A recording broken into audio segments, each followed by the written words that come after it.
working for Emirates, they pay you well. Okay? Yeah. Pero isipin mo may credit card ako, max out si credit card na yon. Tapos, may isang patas dumating pa ako sa point na sabi ko sa auntie ko, is it okay, padalan mo po ako ng pera. So, pinadalan niya ako ng dollars para lang mabuhay ako until the end of the month.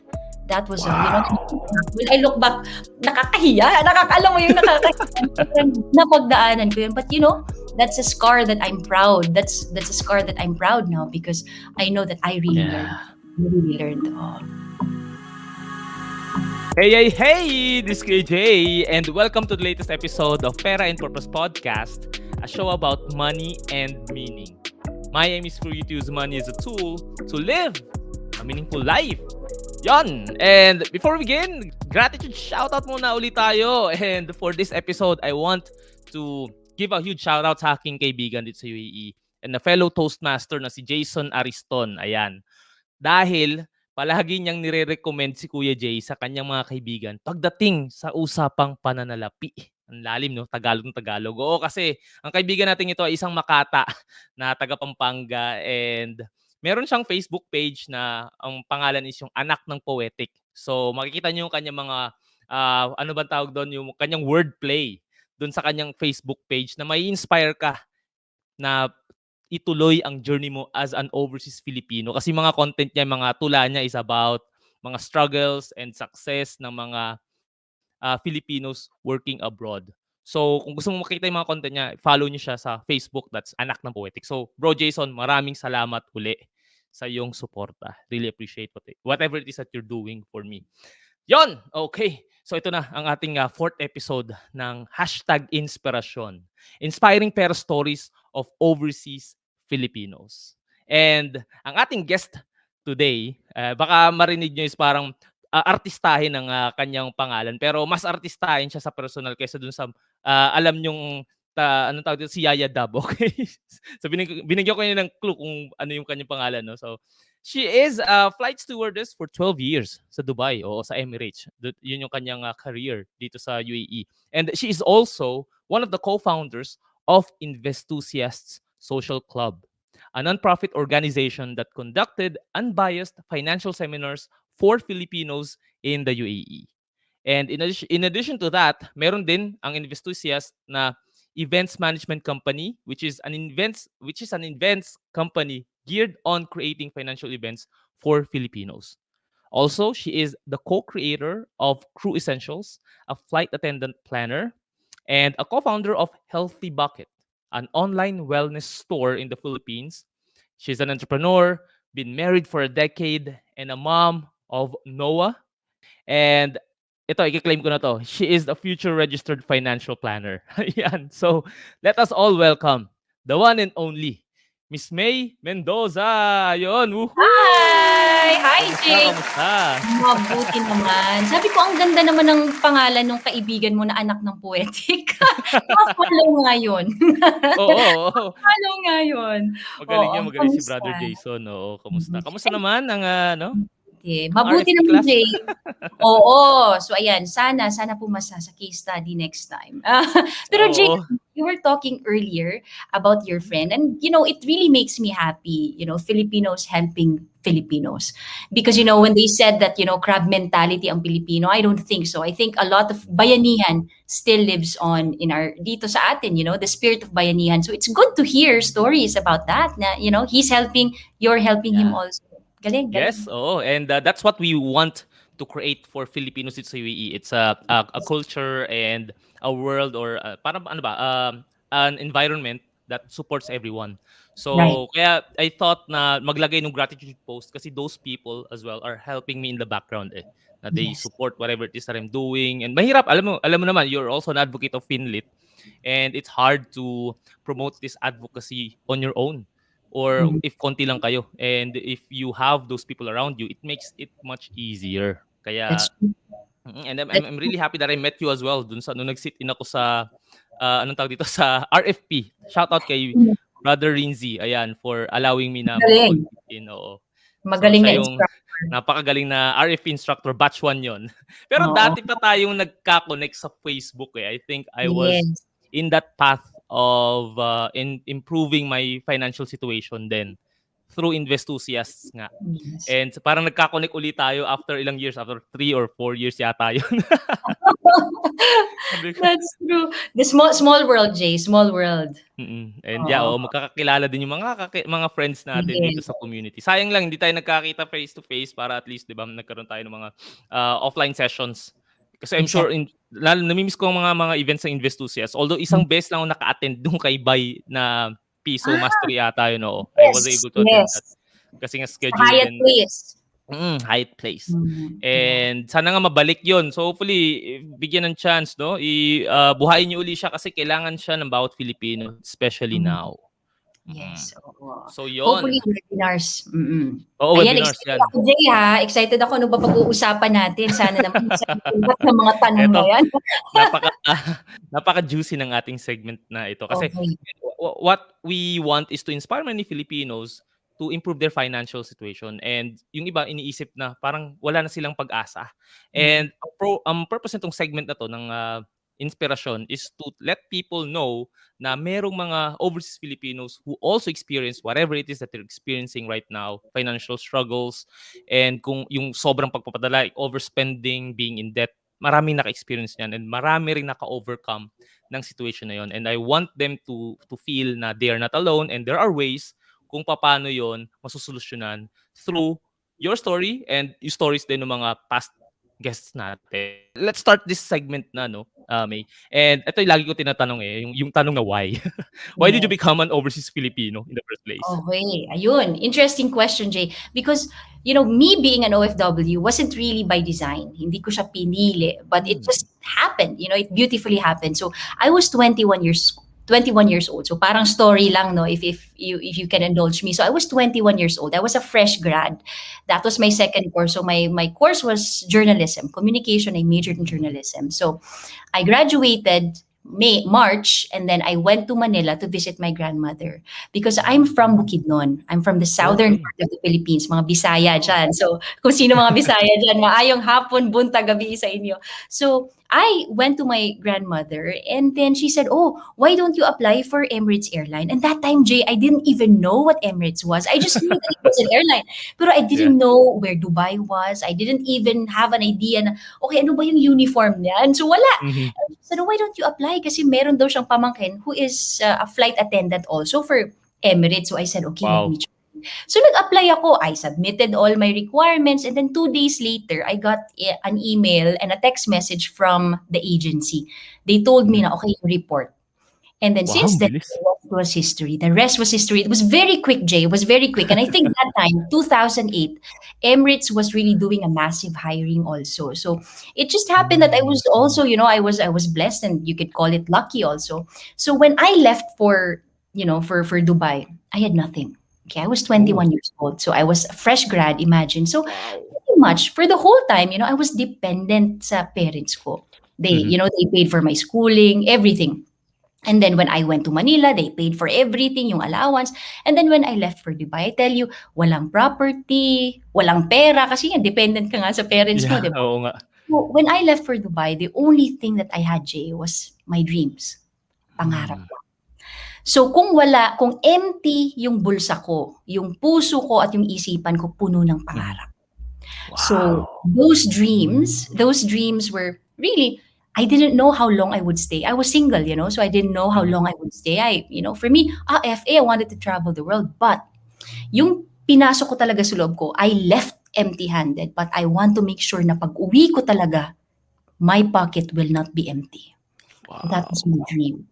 However, but when you arrive here, when you arrive in Dubai, then becomes a different story. But again, I left empty-handed, but my dreams and my heart was full of dreams. Ayun. Iba talaga yung I mean, paano man, ang grabeng ganda ng storya mo, oh. And it's really inspiring that many overseas Filipino leave their home country para nga din sa family nila back home, pero you were the kind of person na young and fresh grad and diretso na kaagad, sabak na kaagad sa pagiging overseas Filipino. And I can only imagine how hard it is kasi nung first job ko naman sa Philippines, yun pa nga lang mahirap na what more yung pag lumipad ka dito and mga katrabaho mo are totally different cultures, 'di ba? Iba-iba yung mindset, iba yung way of Yeah. living, way of thinking. And Yeah. Paano ka nag-adjust nung time na yun? Kasi wala ka ewan ko, I'm just trying to assume na baka wala ka pang role models during the time kasi you were very young pagdating sa Mhm. ganung klaseng work. And hindi yun yung parang inaral mo in college. You were in journalism, right? Yeah, So that's paano ka nag-adjust during mhm. your first few years as an Okay. FA? Oo. The thing, Jay, when I was in college, I'm a lover of books, so mahilig ako magbasa. So at Mm. age, I think very very young, I think maybe 19 or 20, I read Robert Kiyosaki's book. I read, What? The Secret. I read John Maxwell, Stephen Covey. So I was really, fond Grabe. of reading books. Yung mga Sharpen the Saw, yung mga ganyan, be proactive. Yeah. But then it's 7 different habits. when you are, yes, Seven Habits. So it's different when, you read books, and it's different when you are placed in the real world. So it's different. So Mm. there was really like culture shock because I said I grew up in the province. I'm a country girl, right? So it's, you get to see people, but the thing is, it will always be up to how you respond to things, right? How Yeah, you true. do Not you react. react, or do you respond to things? So while I was, dealing with people, but you know what? Even though iba't iba yung mga nationality, iba't iba yung Mm. kultura nila, the bottom line and the common ground there that I feel what makes you, really click and get along with other nationalities also, Jay, is really respect. How do you respect them? Do you Mm. give them the respect?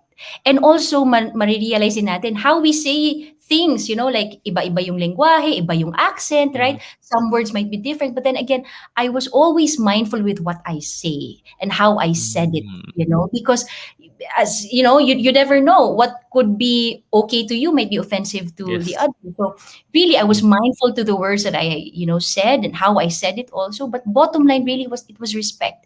And so that really helped me, thrive kung, being an OFW for 12 years. Kaya nga So staying in a multicultural, not just multinational, multicultural company like the Emirates is not as easy as people think it is, 'di ba? Kasi talagang iba-iba nga yung papakisamahan mo and all. Pero what I like about what you said is at a very young age nabasa mo na yung mga books na I was reading when I was 30 years old. And sabi ko, grabe, iba pala talaga kapag yung awakening or yung interest mo with itong mga books like personal development na yung mga sinabi mo, Seven Habits, Rich mhm, Dad Poor Dad, The Secret, Law of Attraction, mga ganyan. If you have that na built na as young as possible, ang dami mong pwedeng ma-achieve eh. Kasi nga, open ka na eh dun sa ganong klase ng thinking. mhm, And versus the rest of those na nag-start pa lang, i-discover yon on their own. And mhm, mas mahirap. Kaya pala sabi ko, 21, nakapag-adjust agad. Kasi it takes so much character para at makapag-adjust ka agad eh. And mhm. pero ito, tanong ko rin, follow up na lang doon. Paano ka naging into those books? Was there someone who is teaching you or modeling it for you na eto ang mga books na basahin mo, it will help you in the future? Or was there an experience na naging at a young age? Was it there something na nag-fire or nag-start sa'yo para magbasa ng mga ganung books? Yung lolo ko, Jay. So, may lolo, meron I siyang see. sarili niyang library, mahilig din siyang magbasa. But, he inspired me to read. Pero may kakilala ako, may kaibigan ako talaga na siya yung nag-push, siya yung nag-introduce sa akin. Yung first book na in-introduce niya sa akin was Robert Kiyosaki. And then Mm. when I read that, feeling ko hindi ko para bang na-awaken ba yung hunger to learn more. So that was Robert Mm. Kiyosaki. But if I may share also, Jay, alam mo yung Sige. sasabi mo, okay, you learn so many things, right? Like, Yeah. you read, you absorb, and that's knowledge. Pero if walang practical No, application, action. Yeah. wala din pala. And if I may share, because that time, so sinabi natin, okay, I read books, but when I joined, syempre, I told you, wala ako, di ba? I had nothing. Mhm. Pera lang ng nanay at tatay ko. I had dreams. Pero when I started earning, so, iba talaga kasi pagdating ko sa Dubai, syempre, orientation pa lang, may credit card nang ino-offer sa HSBC. Yes. Dalawa, libreng credit card. Diba? So, dalawang credit card, 5,000 dirhams. So, that's 70,000 pesos for your Yeah. audience who are in the Philippines. So, In the that's like Philippines, yeah. 70,000 pesos, di ba? So, 140,000 pesos. That time, hindi ako mahilig mag-bar, hindi naman ako mahilig Mm. magbarkada. I didn't know even, Jay, saan pumunta yung pera ko. Basta kaskas lang ako ng kaskas. Oh. Okay, to the point na, ay patay, nag-max out na yung credit card ko, hindi ko alam kung bakit nag-max. So 10,000 max out yun 'no, Yeah. and then sabi ko may nag-offer na naman Standard Chartered na bangko, okay eto 10,000 dirhams, kuha Oh my naman God. si Inday. Because and I tell you what, I wasn't somebody who didn't know about, financial, like basics already kasi Aha. I was reading. Pero that time wala, Jay, I was really hindi ko alam. Bigla na lang, uy, credit card na naman, biglang nag Mhm. 6,000, yung 10,000 na bagong limit, naging 6,000. That was during the first year of me being an OFW. I was really, wala, as in talagang walang ipon, but puro may credit card debts pa. And I was Okay. 21, yes, walang obligation, pero hindi ko talaga na-manage yun. To the point na sinasabing, there was even a time, I will never forget, na Mhm. isang buwan, nag-message ako sa auntie ko, who I'm very close to. Sabi ko, I don't wanna bother my parents anymore, but is it okay, bigyan mo ako ng pera, padalan mo ako ng pera kasi I wouldn't last the end of the month. And it's crazy because working for Emirates, they pay you well, Yeah. okay? Pero isipin mo may credit card ako, max out si credit card na yon. Tapos Oh. may isang ano pa, tas dumating pa ako sa point na sabi ko sa auntie ko, is it okay, padalan mo po ako ng pera. So pinadalan niya ako ng dollars para lang mabuhay ako until the end of the month. That was, Wow. when I look back, nakakahiya, alam mo yung nakakahiya, napagdaanan ko yun. But that's a scar that I'm proud. That's a scar that I'm proud now because I know that I really learned. Yeah. Really learned. Oh. Are you confused about your finances? I know you wanna change for the better pero di mo alam kung saan ka magsisimula, anong dapat mong gawin, and sinong dapat mong lapitan. Yan din ang naging problema ko nung nag-decide akong ayusin ang finances ko. At dahil hindi ko alam ang mga sagot sa tanong na yan, I got scammed, I bought unnecessary expensive financial products, and lost money for not knowing how to invest properly. So, if you are an overseas Filipino or someone who wants to improve your financial situation, I want you to visit my website, that's jadriantolentino.com, to get free resources on how you can start your journey towards financial independence. Again, that's jadriantolentino.com. So, paano? Kita-kits. Mm. Yeah, and it makes you human na you had the awareness when you were young, pero iba pa rin talaga kapag nandyan na sa'yo in real life. Kasi again, Right. you're still young, 21 is still young, and para mag-i-exercise ang iyong financial muscle at a very young age is Mhm. not that easy. Kasi I can recall being 21, getting a job na maganda yung sweldo, being in a call center, na ang ganda ng sweldo, yung mga shoes na hindi ko mabili nung when I was in high school. Yeah. Talagang yon, ganun. I mean, wala. Ang galing ko mag-save. I think marunong talaga ako mag-save. Pero in terms of spending, wala rin. Oh, alam ko marunong. Oh, i-save mo yung natitira mong pera. Nagbabaon ako palagi sa office. Until now, I do that. Pero in terms of spending, ayan na, wala na. Kasi wala rin akong idea kung paano ba talaga yung proper spending and investing. Kaya relate ako dyan sa sinasabi. Ay, Yung nako. realize ka na lang. Marirealize mo na lang na ano ba tong pinagkagagawa ko. Oh. And for me, it even came to a point na sobrang kaadik ako sa sapatos. I had to borrow money from my manager para lang sustentuhan niya yung pagkaadikan ko. And ito Wow. namang manager ko, konsentidor din. Oh, sige, ito, bili ka. Ito that was a 13,000 pesos worth of Jordans. Wow. Damn. So, ganun ako kaano nun. That's ka-addict dun sa sapatos. And wow. And well, saan na yung mga sapatos mo ngayon? Na-curious na tuloy ako. Ayan, naandyan na yung mga 30 plus pairs ko na iwan dyan sa Pinas and naging pulbo na sila. Ang dinala ko lang dito was yung favorito kong Jordan, which is Jordan 1. So, Wow. grabe, Wow. na-recall ko lang bigla nung sinabi mo sa akin na when you were a young spender then. And Yes. ito, yung ba? It takes Yes. away. Kaya nga. And ito ba, was that your main challenge when you were an overseas Filipino in terms of money, or marami ka pang naging financial challenges when you were young? Yung para sa akin, Jay, so that was it, no? Like my credit cards were like maxed out. And then there was a time na bumili ako ng cellphone. So I think E71, Nokia E71. Di ko alam yung parang Nakalimutan ko na yata yun. Noon, E71. Tapos nag-flight ako. I went to Houston. Nag-toilet ako sa Houston, sa mall. And then when I left, naiwan ko yung cellphone ko sa toilet. When I came back, wala na yung cellphone ko. So, it so happened, meron akong lumang cellphone, yun yung ginagamit ko. And then, it so happened when I came back to Dubai, couple of days later, nagka-Manila flight ako. So, I went to Manila, and then when my family knew, lumipad sila. Okay, so pumunta sila, bumisita sila sa Crown Plaza Galleria. And then when they went there, sabi ko sa papa ko, alam mo nawala yung cellphone ko. Yung cellphone ko, ito na lang. Itong luma ko ulit. I forgot anong phone na yon. But anyway, sabi ni papa, punta tayo sa mall. Galleria, tabi lang niya yung Robinson's Galleria. So, punta kami dun sa pinaka-basement niya. Binilhan niya ako ng cellphone. E71, the same phone that I lost. Alam mo, Jay, other kids would have been so happy. Pero ako kinain ako ng hiya. Talaga? Parang inisip ko na eto ako umalis, nag-abroad for me to be able to stand up. Pero ang nangyari ngayon, yung pamilya ko gumastos para makita ako. Tapos nung nakita yung cellphone ko, sila pa ang bibili para sa akin. Never again. Never again. So that was my wake-up call talaga na sabi ko, you know what, as a kid, pinalaki ka, binihisan ka, pinag-aral ka, siniguradong okay yung education mo. The best thing that you can give, honestly, to your parents, not really money, if you're generous enough, you could give money to your parents, but it's not money. It's really peace of mind. Knowing na pinalaki ka namin ng tama, now you're on your own, you can stand on your own. Huwag na tayong maging pabigat sa ating mga magulang. So that was my realization. Nasabi ko, you know what?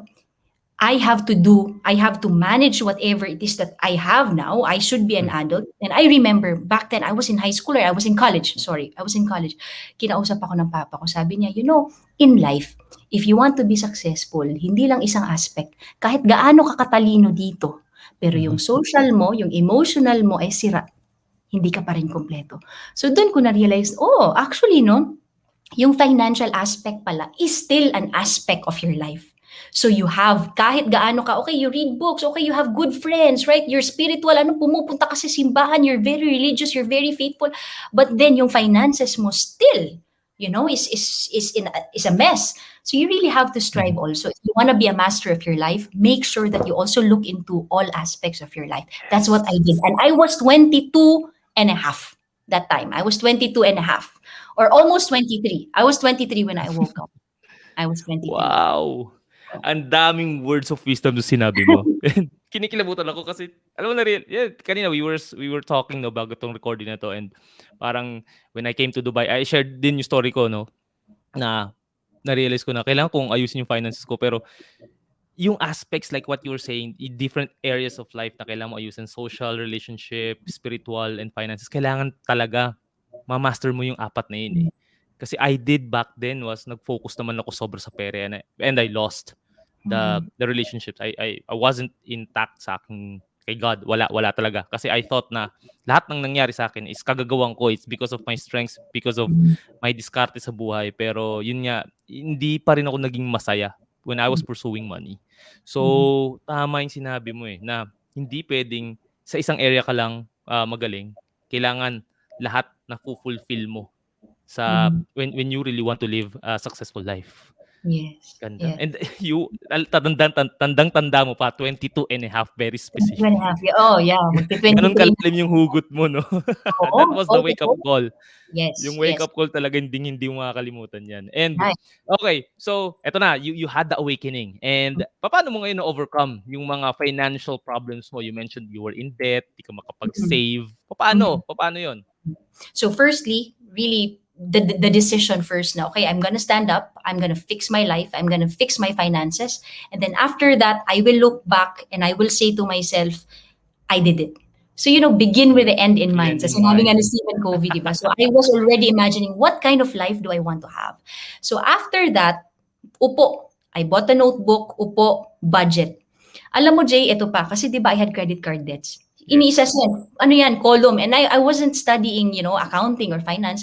So, ito, nakahilera, ito 5,000 dirhams, 5,000 dirhams, 10,000 dirhams. Magkano? 5,000 more kasi may interest na yun eh.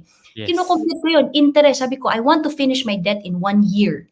Lahat. So, magkano ang babayaran ko every month? Doon ko nakita, alam mo, credit card debts, 2.99%. So, sabi ko, oh my gosh, this is the amount. Minsan, sabi ko, tapos na sana tong utang ko na to. Kung hindi dahil sa interest, that's why I really am an advocate na you have to look into interest because interest will kill you. Kaya yung ibang tao hindi nakakaahon-ahon sa utang because of the interest. So what I did, nakaplat yan, lahat yun, no? So every month, bayad. Religiously, babayad ako ng credit card. Doon ko talaga naramdaman, Jay. Sabi ko, ang sakit. Kasi doon makikita mo, hindi ko nga alam, hindi ako bumili ng mamahali na bag, mamahali na sapatos. Hindi ko lang alam ba't naubos, yung pera. Sabi ko, never again. When I finished those 3 credit cards, and that time I already met my husband, he was my boyfriend. So gusto ko talaga, if I marry him, gusto ko yung tatanggapin niya ako lang. Hindi yung, will you accept me and my utang? Yung ganun. Sabi ko, will you accept me and my utang? Gusto ko, if you accept me as I am. Pero he deserves a wife na ano din talaga. So tinapos ko yun. After that, pinutol ko yung dalawa, clinose ko yung bank account na yun, tapos I left only 1 credit card. Tapos yung credit card na yun, I vowed na as soon as, halimbawa, gagamitin ko siya solely for points, kasi may maraming cashback, may mga points. I would only use it for points, and then, pag isa-swipe ko siya, by the end of the month, dapat bayad. So from then on, yung credit card ko talaga every month tapos na yun. Never again na ulit yun, Jay. It was a very hard, expensive tuition fee. Sabi ko, hindi ko na uulit yun talaga. Tuition fee. Ang dami natin tuition fees in life. And nako, relate na relate tayo dyan dahil sa ating mga kapusukan ng ating kabataan. Mapusok din. Kapusok tayo sa mga pagkaskas na yun eh. Kala mo ano tayo eh. Minsan nga may joke pa akong na ano about Overseas Filipino eh. Pag uuwi daw, kala mo si Lito Lapid, panay yung bunot.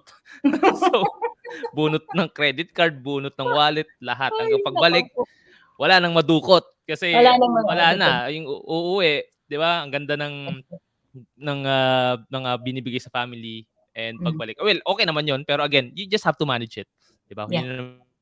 May sinasabi natin. If I may share, kaya pagbalik, iba tuyo na lang.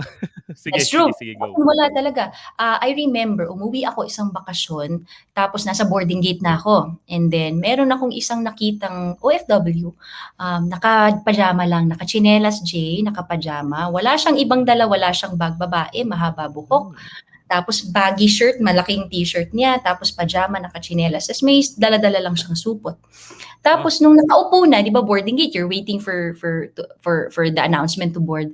So naririnig ko ay Bisaya din siya. So naiintindihan ko, kausap niya may isang Bisaya din, hindi niya kakilala pero siguro katabi lang ganyan. So ang nangyari, she was working for a family there in Dubai, and then nadulas sa toilet. So pagkadulas niya sa toilet, na injure yung hip niya, siguro it was really a bad fall, dinala sa ospital. Tapos pagdala sa kanya sa ospital, she was already there for 2 weeks. And I tell you, if you don't have insurance in Dubai and then you go to the hospital, operation is very expensive. Yeah. So that time, after 2 weeks, siguro 2 weeks something, yun yung narinig ko, kinuha siya ng amo. Tapos sabi ng amo, oh, you're going home. Akala niya uuwi siya dun sa bahay niya, dun sa bahay ng amo niya. So sumakay siya ng sasakyan. She had nothing, right? Sumakay siya sa sasakyan, tapos dinrop siya sa airport. Pag-drop sa kanya sa airport, here's your passport, you're going home. She had not a single, walang pera, Jay, I tell you. And while she was saying that, she was crying. Tapos, in the end, like, yung isang katabi niya was giving her money. Everybody was giving her money para may mauwi. Tapos tinanong siya, sabi, wala ka bang ipon? Ano bang ano? Sabi niya, wala eh. Kasi lahat ng kita ko, pinapadala ko sa pamilya ko. So that is something na, alam mo yung, yes, it is sad. I was really sad when I heard that story, but it is also a challenge, really, na to everybody, to all OFWs. I know Filipinos are generous. No doubt about that. Kahit hindi ka inoobliga ng pamilya mo na magpadala, you want to. Because you want to give happiness. You want to share happiness, right? Pag alam mo meron ka, you want to share, by all means, be generous, but don't forget yourself. Yes. Diba? Kasi when you first start forgetting yourself, who's gonna look after you? Right? So it's like there's an Arab proverb that says, be careful when a naked man offers you his clothes. Right? Be careful. So this is why, it's okay. Share your blessings, but also remember yourself. Wag nating kalimutan yung ating sarili. Kaya nga. And you can't give what you don't have na rin eventually. True. And ang dami talagang ganun. Ewan ko bakit. It's part of the culture natin. And it's something that we want to change. Kaya nga tayo naging advocates of Philip. We tell people na it's not bad to give back sa ating families back home. Pero Right. at the same time, 'di ba? We also have to take care of ourselves. It's true. Because if we can't take care of ourselves, then how can we take care of the people we love, right? That's So, true. I agree. yon, it's a life lesson na natutunan ko na rin as I speak to different age groups of Filipinos, Mm. and nakakalungkot din dahil ganyan na ganyan, some of them worked for 20 years na pero wala na save, ganyan pinapadala lahat sa Philippines, and when they went back home wala na mag-alaga sa kanila. Kasi nga Yeah, that's true. I nag-asawa na, nagka-family na, Mhm. hindi na kaya yung buhayin yung Correct. ibang mga That's true. bagay or tao. Oo. Ay, That's true. I remember, Jay, like when I would do flights, Manila flights, ay naku, natutuwa ako pag kausap ko mga Pinoy, no? And I would hear stories like mga seaman, may mga seaman kami na pasahero. Then I would talk, oh kuya, ilang taong ka nang nasa barko? Oh, 25 years na iya. Dahil yun, 20 years old pa lang ako, nagbarko na ako. Ngayon, magsi-50 na, yung mga ganun. Tapos sabi ko, kuya, kamusta na? No, magre-retire na pa? Naku, hindi pa. Ang tagal ko nang nagbabarko, pero nagre-renta pa rin kami. Wala pang bahay, oh. di ba? Or may mga times naman pag I am very sensitive pag halimbawa yung galing Manila papunta na ng Dubai, Jay, yung mga Hmm. kasi yung mga nagbo-board diyan ng mga Pilipino, naku, makikita mo sabi ko nararamdaman ko 'to nung ganito ako noon, yung malungkot ka na kasi iiwanan mo na yung pamilya mo. I'm very Oo. sensitive to them na Mhm. kinakausap ko, inaano ko, and majority of them says, "I have to go back kasi I have to support my family. Kailangan Yeah. ko pag-aralin yung anak ko, yung nanay Mm. ko may sakit." 'Di ba? Kailangan ko magpatayo ng bahay kasi hanggang ngayon nakatira pa rin kami sa lola ko. Yung mga gano'ng Mm. mga pangarap na hopefully, really that's why I'm very passionate yung sa Investhusiast and until Mhm. now, why I'm Mm. very passionate to really spread, like, yeah, like come on, let's help each other because dapat pag OFW tayo, umalis tayo may pangarap. Sa time na nasa Dubai or UAE or wherever we are, we should always remember our dream. Ano ba yung pangarap natin? Kasi minsan, Yes. madali pang makalimutan yung pangarap because, ay, andito na yung sweldo. Uy, mura lang pala si iPhone. Mura lang pala si, kung ganitong gamit, ganyan. Mura lang pala, so I can afford this. So, sige. Right? So, again, let's go back to our dreams. Ano po ba yung pangarap natin? Para pag uwi Yeah. natin, sabi natin, alam mo, 3 years ako sa ganitong bansa, 10 years ako sa ganitong bansa. Pero pag uwi ko, pag ano ko, sigurado ko yung pangarap ko, kamit ko na. Yung parang gano'n. Yung gano'n, Nandun pa Jay. rin siya since day one, ano, Mm. oo. Maraming Yeah. nawawala, and yun nga rin sinasabi ko na it's all about having a purpose, kung ano yung main purpose mo, bakit ka nag-abroad. And Yes. pagdating dito nawawala na, naliligaw na ng landas, and Yes. you always go back to the why you Yeah. went here. And if you always have that in your mind, then kahit anong temptation yan, you'll find a way para Yeah. ma-pursue mo yung purpose mo na yun. Kasi again, nadi-delay siya madalas kasi nga ang daming temptations, ang daming Gusto ko. na ang daming mga murang gamit, murang naka-sale lahat. So Again, mawawala ka oh, sa purpose mo. that's true. Agree. Know your So why. ito, know your why, exactly. So you've overcame your your debt problems, your savings problems, and ngayon ba, how do you spend your money? Okay, ito tip talaga kasi again, yung foundation, I believe, Jay, the foundation of it all is really your budgeting. How well do you budget? Kahit gaano karami yung investments mo, gaano ka, you think na okay, diversified na ako, but how solid is your budgeting? Kasi sa budget makikita talaga what your priorities are, what your goals are, right? What your values are.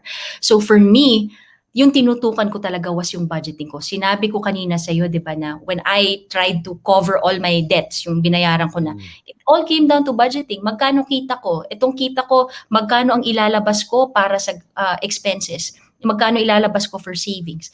And if there's a tip that what I did, and also when I got married, it's really kung magkano man yung kita ko, regardless kung magkano kita ko, meron lang akong fixed na allowance. So I had a Mm. fixed allowance. Kahit meron akong promotion, kahit meron akong bonus, kahit merong suddenly like extra income, no, my allowance stayed the same. So may allowance ako. If this is something that kung meron akong gustong bilhin or meron akong gusto kong magpasalon, of course I'm a woman, right? Gusto ko Mhm. manicure, I-pamper. di ba? Oh, but it's from my allowance, but I never increased it. Kung magkano yung allowance ko day one when I got married, it was the same when we left Dubai. And that's 12 years, right? Even my Yeah. husband. So what happened was sa aming dalawa when we got married, ako yung nagbabudget and he's an accountant. So he Mm. So he's an accountant pero pinagkatiwala niya sa akin yung pera kasi when we were dating, binigay niya sa akin yung debit card niya. Sabi niya, "O sige, ikaw mag-budget, tapos bigyan mo lang ako ng allowance." Maybe he was testing me. I should ask him one of these days. Maybe he was testing me. So, before we got married, sinabi ko sa kanya, ito pera mo, may retirement ka, may investment ka, may emergency ka, ganyan. So he said, you didn't even get, wala kang kinuhang kahit piso. Sabi ko, no, that's your money. I had mine. So from the first day that we got married, meron kaming allowance. Ako allowance, siya allowance. So tapos combine yung pera namin. Income niya, income ko. It doesn't, it doesn't work for everybody, but for us, it worked na mag-combine talaga yung income namin. So nakikita ko, monitor ko kung magkano and then allowance. For 12 years, Jay, hindi namin binago yung allowance namin. And also from day one, what something that Renzi also taught us, during the session, ang sinabi niya, position yourself. Ako nagpakasal. I was 24 when I got married. My husband was 27. But down the line, I knew I was gonna get pregnant. I knew that I was gonna have a kid. I know that the kid was gonna go to school. I don't know when, but I know that I was gonna, that kid will come. And I wanted to, have a kid. I wanted to have a family, kaming dalawa. So we were already saving from day one, maternity fund, may pregnancy fund, merong education fund ang bata. And the kid, I told you earlier, the kid arrived 8 years after, 8 years of marriage, saka dumating si Noah. So when he arrived, we were already ready. Ready na kami kasi nakalatag na siya. And so this is one thing, the word positioning. You have to position yourself. Where can you see that positioning? It's all in the budgeting. Dapat yung budget mo, nakalagay na lahat. Okay, I'm gonna say for example, kahit binata po kayo na nanonood ngayon or single na babae, you know that you're gonna get married, right? You know that you're gonna get married. So kahit babae ka, save for your wedding fund. Kahit babae ka, right? I have a friend who was single that time, wala pang girlfriend nung time na, pero nag-save na ng wedding fund, right? So it's all about positioning and that will help you. Kaya this is the reason why sa budgeting ko, sa framework ng budgeting ko, Jay, it's all, lahat may pupuntahang pera. Lahat may pupuntahang pera. And other people, kinuwento ko nga sa'yo, di ba? People would say, as a cabin crew, as a flight attendant, minsan may kwentuhan after service. Magkukwentuhan sila ng kotse. People were driving BMW X6, driving X6. Meron namang, of course, Fortuner, Land Cruiser, mga ganun, social talaga. And then they ask me, what do you drive? And I say, I drive to work. I drive a Nissan Sunny 2012, model. Sabi nila, no, it's like, like what you do for when you want to learn driving, in Emirates. Driving, parang yan yung mga sasakyan. Sabi ko, yeah. But I was confident. I was driving it. We bought it brand new, but we never upgraded. Why? Para sa amin, it reached us from, it helped us reach from point A to point B. Wala siyang sakit na ulo binibigay sa amin. Bayad siya. It's low maintenance. Walang sakit sa ulo. Covered yung insurance. The rest of the money we get to save. Why do I need to get an X5? My husband was well paid. He was an accountant in a very good company, ganda ng perks. But no, we chose to save the money and we chose to invest it. Minsan salitan kami ng asawa ko. Minsan magta-taxi ako. Minsan, we only had one car when we could have bought two. So that's the thing, like, yes, you have to think about priorities. What do you want? Yes, you want to live comfortably also. I cannot say that hindi ko tinipid yung sarili ko, but I really made sure na kung saan lalabas yung pera, talagang alam mo na they were of use, of may purpose. Sa katulad sa Cosmo, purpose in your mission. Everything that my money was, kung saan siya pupunta, may purpose. And for me, I didn't have walang used to have two cars or to buy a car na magbabayad ako ng 2,500 dirhams para lang. I was, yung natapos namin, it was 50,000 dirhams lang yata yung kotse. And it lasted us 2012, like 8 years. It lasted 8 years. So this is the reason why, and I think the thing that I want to share there is, sometimes you get peer pressure from people, like in this case, colleagues, right? Driving expensive cars, and they talk about expensive cars. And I would admit, some people might have had given a laugh, like, oh, you drive a Sunny, ganyan. Pero for me, and I think this is one thing we also have to remember, Jay, we have to run our own race. You have to focus on your race, not at everybody. You don't live there as an OFW. Sometimes we forget, okay, I have to please. And it's normal, sometimes you want to prove also that, yeah, okay, may ganito ako. Pero I tell you, if you really want to win big, you run your own race. You concentrate. Kasi para sa'yo, yes, for me, para sa akin, yes, we might be driving this, but bayad siya eh. Hindi kami nagma-monthly eh. Walang sakit sa ulo eh. That's for me. One time, ito pa kwento. Ang dami ko ng kwento. Gino, may limit ba Ang ito? sarap nga makinig ng mga kwento mo eh. Di na ako May kwento, Gino. It was traffic. We used to live in Alnada. The reason why was because mas malapit sa airport. Yes. So, yung husband ko nagda-drive, I was sitting in the front seat. Traffic, alam mo yung bumper to bumper talaga. And then there was an X5 na BMW. BM, yes. Oh, so maya-maya, binaba niya yung bintana. Tapos parang tinuturo niya na buksan daw yung bintana ng asawa ko. It so happened, kasama niya sa trabaho, naka X5. Tapos asawa ko naka-Nissan Sunny na tapos, ayun, sabi niya, love, grabe, no? Sabi niya, ito, talaga siya, naka X5. And then he earns well also. He was, in the finance department also. He was living the life. And then months later, nalaman namin na pinauwi niya yung dalawang anak niya, pinauwi niya yung asawa niya, binenta niya yung sasakyan niya because they had debts that they couldn't cover anymore. So they couldn't afford. Parang may nangyari. I think there was a restructuring in the company, and then also his wife, I think na ano din yata sa trabaho. So eventually they went home. Not that I'm saying, tignan mo, no, I never said that. It is really a reminder that you have to run your own race.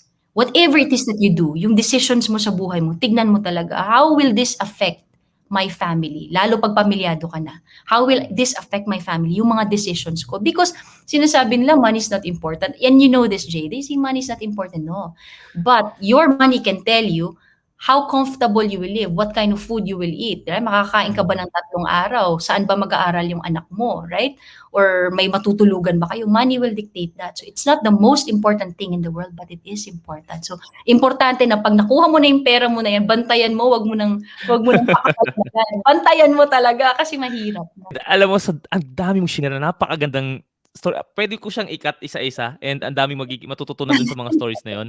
Ang natandaan ko dun sa sinabi on how you and your husband spend your money now is that, number one, yung budget. And I totally agree with that na kung gusto mo malaman yung priorities ng isang tao, tingnan mo yung kanyang budget. Kasi nga there's also a quote na where your treasure is, there your heart is. So doon mo rin malalaman. And sobrang siguro iba inisip na restrictive yung budgeting, pero for you guys it gave you freedom. And what I want to say about that is that it's more on intentional spending para lang at least maalis sa atin yung thinking na ayoko na baka ma-deprive ako if nagbabudget ako. Pero for you guys, maganda yung sinabi mo na you have to run your own race din eh. Dahil if you keep comparing yourself to other people,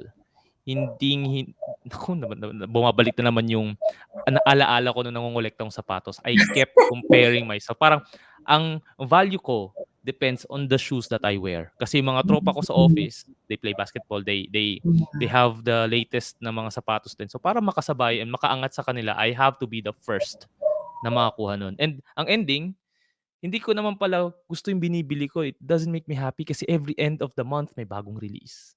And I have to do that again to please other people. Like there's a quote na people buy things they don't need with money they don't have to impress people they don't even like. And if tayo, ganun yung magiging mindset natin, definitely, katulad nung naging office mate ng husband mo, ganun ang pwedeng maging future natin.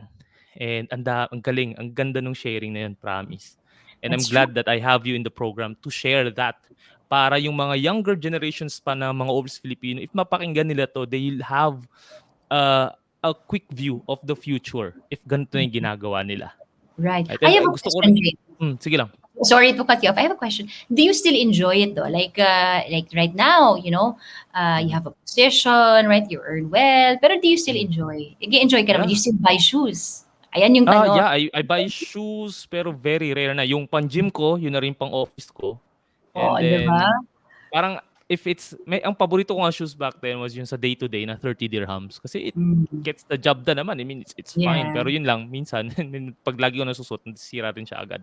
So, I'd buy quality at low, below market price. Yun yung lagi kong standards. Pag it fits within the SRP, hindi ko bibilin yun. Hintayin ko mag-sale yun if talagang kailangan and if kailangan ng palitan. And maganda rin sinabi mo pala kanina, gusto ko tong i-comment kayo, no? Kasi kahit tumaas yung sweldo ninyo, yung lifestyle niyo hindi tumaas eh. Hindi kayo Yes. naging victim ng lifestyle inflation, Yeah. which is very common to many overseas Filipino. Mm. And maganda na na-instill na sa inyo yung na hindi natin kailangang i-increase ang ating lifestyle kasi hindi naman buhay ng ibang tao yung pinoportray natin eh. It's Yeah. our own lives. And eto yung Right. again, babalik ka sa priorities mo eh. Ano ba yung importante Yes. sa akin?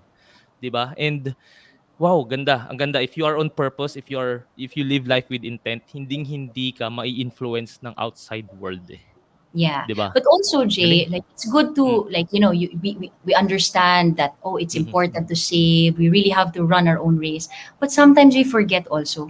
So it is important to remember also. And Mhm. kaya importante din na meron ka talagang peers who also reminds you. Yeah. And you are who your friends are. So kung Yes. meron kang mga peer group din talaga, kung may peers ka who really inspire you. Kasi mahirap halimbawa, ikaw lang ipon ng ipon, tapos yung mga barkada mo hilig mag-bar, right? Or hilig Yeah. bumili ng ganito, ganyan. Medyo mahirap din talaga. And Yes. also, for those who are listening, you might be thinking, oh, magbabudget, does that mean, as what you said earlier, is it restrictive? Kasi baka hindi ako maka-enjoy. So bakit pa ako mag-iipon kung, life is short lang naman? Yeah. In my case, if I could just address that, it's okay. Like, you could still enjoy your life. Yun lang, you have to allocate. Budget mo lang talaga. In our case, nung sa asawa ko, we were saving for material fund. And I say that in all honesty. Say, for example lang to, I would save 1,000 dirhams a month for our material fund. But And there's a month that ayaw naming bumili, right? So, and then kung birthday namin, halimbawa birthday namin twice a year, right? So we'll get money from there. So say for example, birthday ko September, birthday asawa ko August. So meron na akong, for example, I've been saving and I have 5,000 dirhams. So my husband can buy whatever he wants. So para sa akin naman, birthday ko, meron akong 5,000 dirhams. So I can buy a bag, right? So I can buy whatever bag. So I cannot say that I restricted. Kaya yung sinabi mo, there's actually freedom when you budget well. Kasi may naka-allocate. Like for example, there's a home for everything. Your material fund, because for you, I also want to enjoy life, right? I want to buy a watch. I want to buy, this also. But I want to make sure now, while I enjoy life, I also look after my future. Ano ba yung mangyayari sa akin? Pag hindi na ako OFW, pag magiging nanay na ako, ano ba ang mangyayari? So, again, it's okay to enjoy. Just allocate it well. Allocate mo lang talaga. Exactly. Mm. Agree. Grabe. Iba, may material fund. Parang similar to dun sa happy fund ni T. Harv Eker. Pero I like that. First time ko narinig yung material fund. Oo nga, no? You have to, kailangan mo din talaga i-reward yung sarili mo. You have to have a budget for rewards. And siguro gusto ko i-add doon, in terms of spending, you have to define what really adds value to you. Kasi if not, Right. other people will dictate that to you.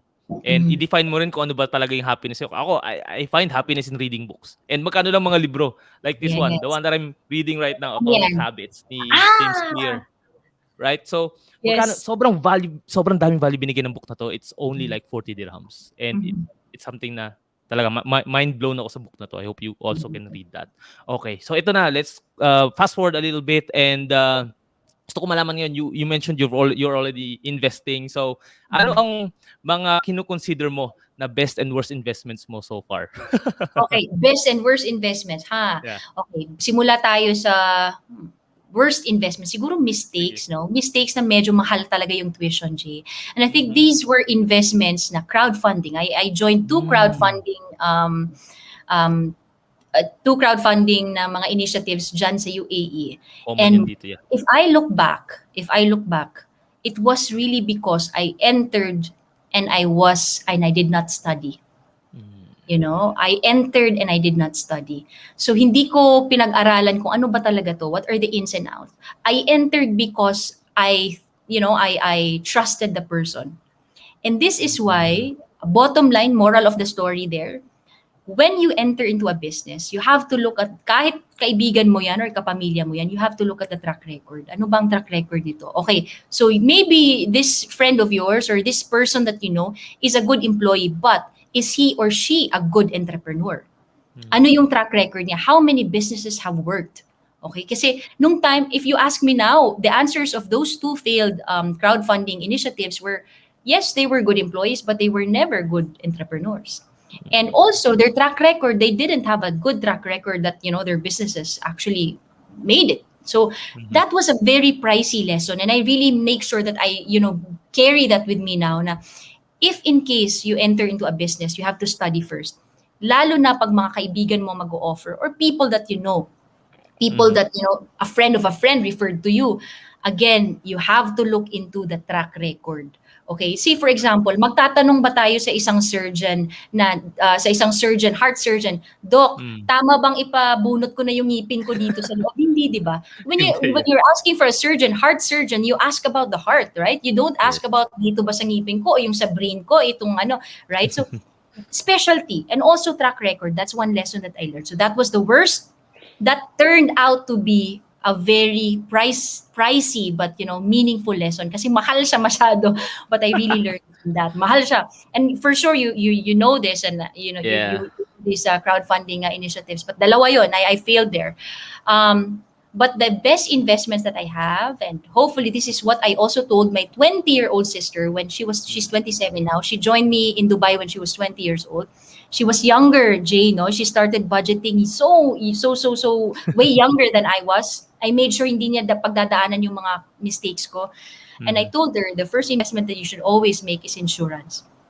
That was my best one. For me, that was my best one. Of course, knowledge will be there, but first investment is insurance. You have to have that peace of mind. Kasi eventually what you really want, if yung purpose ko talaga is I want to go to bed at night with a peace of mind, knowing na I have covered my bases. That's best thing, right? Like, but why add stress sa buhay? Dami ng stress. If whatever it is that you can control that will add peace of mind, an insurance did. So I got two, one in Philippines and one in the UAE. So wherever you are, kung nasa UAE, insurance in the UAE is very, very cheap compared to the Philippines, right? Yung premium mo is very, very cheap. As opposed, premium is low, coverage is very high, as opposed to the Philippines. So if you're there, if you're listening right now, and you're thinking, well, this is the sign. Kumuha ka na. Because I tell you, it's cheap. My sister got hers when she was 22. Jay. Very, very cheap. Naku, and the coverage is very nun.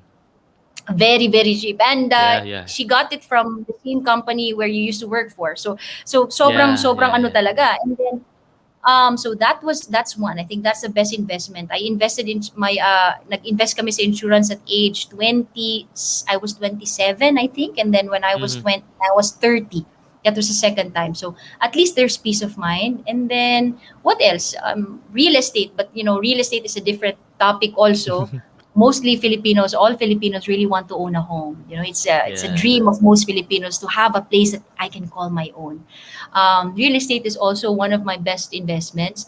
What else? Really, there's a Mutual lot. funds, mga ganyan, ano? Yeah, Yung mga dinadala nyo dito, right? Yeah, stocks, stocks also. Right. But basic siguro, if when we talk about foundation, I think number one investment that really for me was the best one is really to get an insurance, because time is on your side. The younger that you are, the cheaper the insurance is. And unlike before, and you know this, Jay, by heart, you know this, that when you, unlike before, you get insurance and ang makaka-benefit lang is you have the family when you pass away. But right now, when you get an insurance, you actually you can still enjoy it. You can still enjoy it. You can enjoy it. Living benefits, meron ka. And also income protection. This is one thing that I did when we came home to the Philippines. So may insurance kami ng asawa ko, which is from Dubai.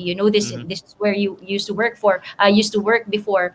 Ginawa namin because what we do now, yung business namin would somehow entail driving. So magdadrive kami. So we added accidental benefit. Okay? So for those who are listening, again, it's when you get an insurance, it can really protect you. Depending on your goal, it can really protect you. And lalo pag may anak ka and you're thinking, what will happen to my child if mawala ako? There is also income protection. Until your child reaches 21, you can actually get sustenance from insurance also. So it's very interesting. But then again, if you're somebody who's listening, should I get insurance or not? Before you even get into insurance, you have to study also. Ask around. It's okay to be stupid. It's okay to, okay lang. If people think na wala tong alam, no, ask questions, magtanong. Mas okay nang ikaw ang bumili ng insurance kesa yung naramdaman mong nabentahan ka ng insurance. Yes. Or ng real estate. Ang dami tayo hugot sa ganyan, ano? Well, alam na rin ng mga audience ko yung historya ko about insurance. Yung unang kuha ko ng insurance, it was not the most pleasant. Pero, kailangan talaga. It's, for me, yun nga, no? It's an para sa akin, insurance is an investment for peace of mind. Kasi nga, natutunan ko eventually, no? Na financial professionals would not count insurance as investment kasi nga again, wala naman siya talaga yung ROI na ini-expect nila. But then again, it can be something na if pwede siyang mag-cover ng downside mo. And to me, I can consider that as an investment for my downside, pang protection ng Mhm. aking downside. Same And sentiment. yeah, 'di ba? Yun eh. Same Ako sentiment. sabi Yeah. ko, when I was really struggling dahil nung pandemic, ang una kong binabayaran palagi was my insurance. Kasi kung ano mangyari sa akin, tumawid man ako diyan, may mangyari, masagasaan ako or what, Yeah. may sasalo sa akin. And yung Amen. I mean iba yung pagtulog na alam mo may peace of mind ka, wala kang utang, you have insurance. May magsasalo ng mga financial burdens mo eventually kapag may mangyari. Iba yon. It's something na money cannot. I think that's the only thing that money can buy. Peace of Yeah. mind. Pag meron ka insurance, I think that's the thing. Yeah, that's true. And That's tama, true. yung sinabi mo na merong living, ito nga lagi sinasabi sa mga clients ko no. You have living and living benefits kapag I like that. Oh, 'di ba? that's true. Living and living benefits. So tatawa na sila and all. I mean, that's how that's why insurance is very important sa sa ating finances. Okay, Exactly. ito na down to my very last question, no. Okay, Dami natin sorry, napag-usapan, natagalan. grabe. Oh, Ang sarap ng natagalan ating ba? usapan. Hindi, I mean, it's still within our ano naman, Okay. uh, time frame or what. Ito, if you are going to reset your overseas Filipino life, what would be or what would you change in terms of how you managed your finances? Ayun. I was thinking about this. I saw this question last night. Pero alam mo, ito, honest to goodness, Jay, I wouldn't change a thing. I wouldn't change a thing. My lessons, like first a year and a half, first 2 years in Dubai, it was really grabe. It was an experience that I had to undergo. Sometimes I believe that in life there will be, lessons that you can learn just by watching other people or just by reading books. You can learn, but there are also experiences that you have to undergo yourself. And I think, and I believe, whatever it is that I underwent, first 2 years in Dubai, I had to undergo it because that was really my wake up call na I have to change. So, were there mistakes? Yes, there were mistakes. Do I regret it? No, because like what I said earlier, there were tuition fees, right? They are, in this school of life, we have to somehow, yes, it's free, but some lessons you really have to pay. And those were the mistakes that I did. But one thing that I can be proud of, whatever those mistakes were, I took them to heart and I really learned from them so that when I, walk again, I know that I'm stronger because I learned from those mistakes. So, no, nothing to change. Nothing to change.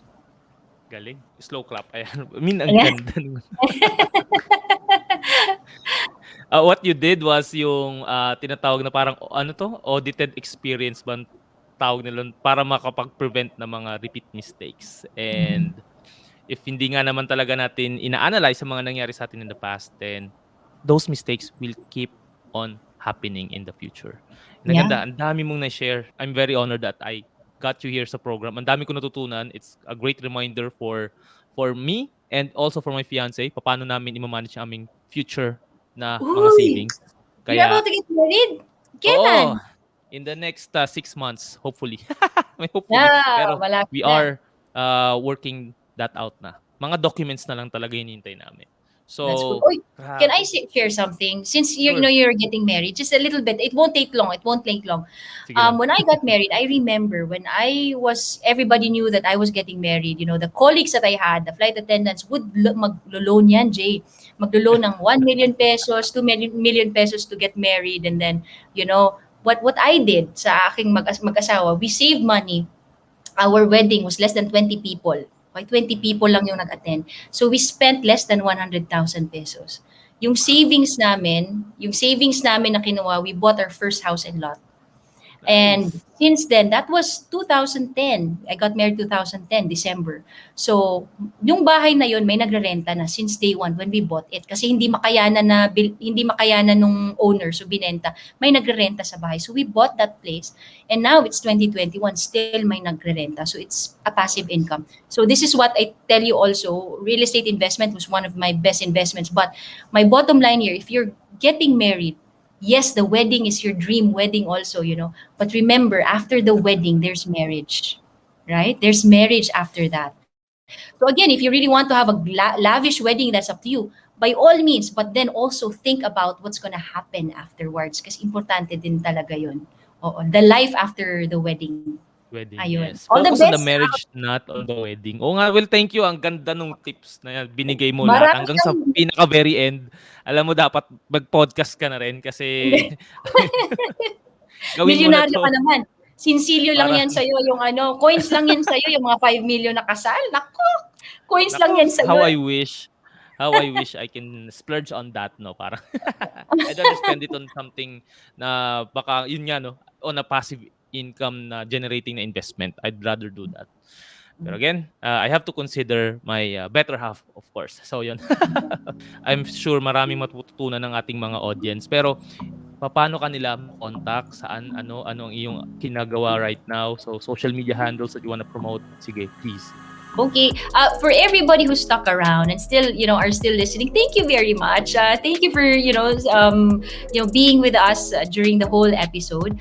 I would like to invite you if you want to know more about maybe saving and budgeting, setting up your emergency fund. Well, my sister and I during the pandemic started this YouTube channel, May X May. So my name is Mayville. My sister's May Marie. So we started that channel. It's really just good fun. So if you really want to talk about like budgeting, saving, and also I talk about my life as a flight attendant back then. So if you're somebody who aspires to become a flight attendant, so I also have videos there. And every now and then I do talks, but the past months I've been talking with Ayala. So I would do with Pablo. So with Pablo we would do webinars. And the good thing is it's if you want to learn about real estate investing, how you can make money and how you can make money the right way by building your foundation, really solidifying your foundation. We do run that. That's a free seminar. It's open for everybody. No commitment to buy. And that's a good thing about Ayala. That's why I really love Ayala also. Shout out. If you really just shout out, if you really just want to learn how it is to make it big, how to choose your property, what kind of property should you buy, then Ayala is running that. Hopefully it will again resume on October, and then it will be a masterclass, 3 modules. So if you're in the UAE, usually it runs on a Friday 2 to 6 p.m. So swak na swak sa mga day off nyo. Ayan. So hopefully I get to see you there. So and then let us know. Drop a comment and say, hey, and then let's connect. Ayun. Yes. Ayun. Oo. So yon, and don't forget to follow her sa kanya Facebook. Ano ba? May Facebook ata Mae Mendoza, yon. MAE Mendoza. Ayan. Right. Yung Investhusiasts, follow nyo na rin Investhusiasts. They're still they have a group here and may mga discussions doon about personal finance. You can find May there and the other members of Investhusiasts. Yon. That wraps our episode for today. But before I let you go, I hope you can listen to the past episodes of Pera and Purpose podcast on Spotify and other streaming platforms. If you prefer watching the video of this episode, you can go to my YouTube channel, AQAJ. And if you want to schedule a financial coaching session with me, just visit or message me on my LinkedIn or my Facebook page, Purpose Driven Finance. Ayon! So once again, ito is QJ together with Miss Mae Mendoza telling you to prosper with a purpose. See you sa ating next episode. Take care.